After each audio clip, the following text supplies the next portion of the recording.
1 Samuel 13. Ketidaktaatan Saul waktu orang Filistin datang menyerang. Saul berumur sekian tahun ketika ia menjadi raja. 2 tahun ia memerintah atas Israel. Saul memilih 3.000 orang dari antara orang Israel. 2.000 orang ada bersama-sama dengan Saul di Mikmas dan di pegunungan Betel. Sedang 1.000 orang ada bersama-sama dengan Yonatan di Gibea Benyamin. Tetapi selebihnya dari rakyat itu disuruhnya pulang masing-masing ke kemahnya. Yonatan memukul kalah pasukan pendudukan orang Filistin yang ada di Geba, dan hal itu terdengar oleh orang Filistin. Karena itu Saul menyuruh meniup sangkakala di seluruh negeri, sebab pikirnya, biarlah orang Ibrani mendengarnya. Demikianlah seluruh orang Israel mendengar kabar bahwa Saul telah memukul kalah pasukan pendudukan orang Filistin, dan dengan demikian orang Israel dibenci oleh orang Filistin. Kemudian dikerahkanlah rakyat itu untuk mengikuti Saul ke Gilgal. Adapun orang Filistin telah berkumpul untuk berperang melawan orang Israel.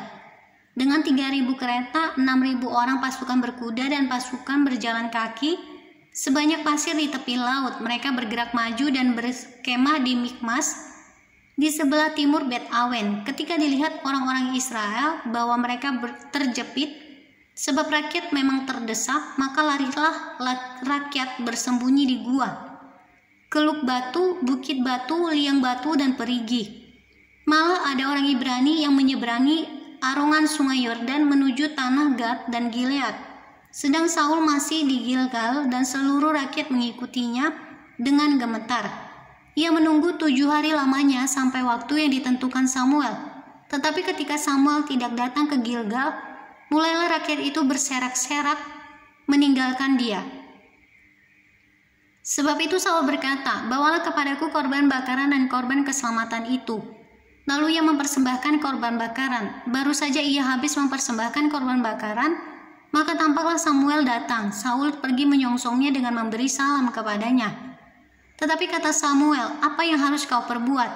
Jawab Saul, "Karena aku melihat rakyat itu berserak-serak meninggalkan aku dan engkau tidak datang pada waktu yang telah ditentukan, padahal orang Filistin telah berkumpul di Mikmas. Maka pikirku sebentar lagi orang Filistin akan menyerang aku di Gilgal. Padahal aku belum memohonkan belas kasihan Tuhan, sebab itu aku memberanikan diri lalu mempersembahkan korban bakaran." Kata Samuel kepada Saul, "Perbuatanmu itu bodoh. Engkau tidak mengikuti perintah Tuhan Allahmu yang diperintahkannya kepadamu.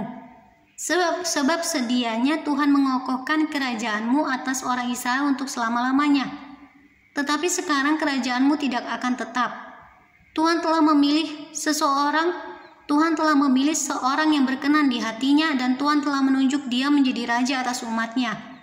Karena engkau tidak mengikuti apa yang diperintahkan Tuhan kepadamu." Kemudian berangkatlah Samuel dan pergi dari Gilgal ke Gibea Benjamin.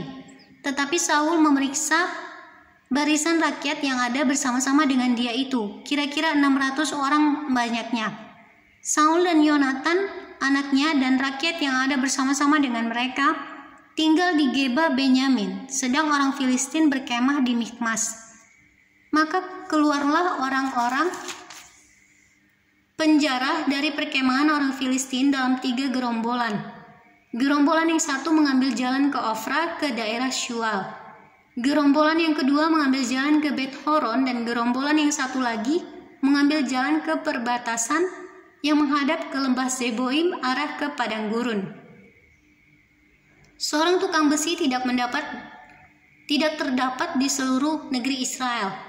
Sebab orang Filistin berkata, "Jangan-jangan orang Ibrani membuat pedang atau tombak." Jadi semua orang Israel harus pergi kepada orang Filistin untuk mengasah mata bajaknya, beliungnya, kapaknya atau aritnya masing-masing. Adapun bayarannya ialah 2/3 shikal untuk mata bajak dan beliung, dan 1/3 shikal untuk mengasah kapak dan untuk memasang kusak. Sehingga pada hari pertempuran itu sebilah pedang atau lembing pun tidak terdapat pada seluruh rakyat yang ada bersama Saul dan Yonatan. Tetapi Saul dan Yonatan anaknya itu masih mempunyainya. Kepahlawanan Yonatan. Dan suatu pasukan pengawal orang Filistin telah keluar ke perlintasan gunung di Mikmas.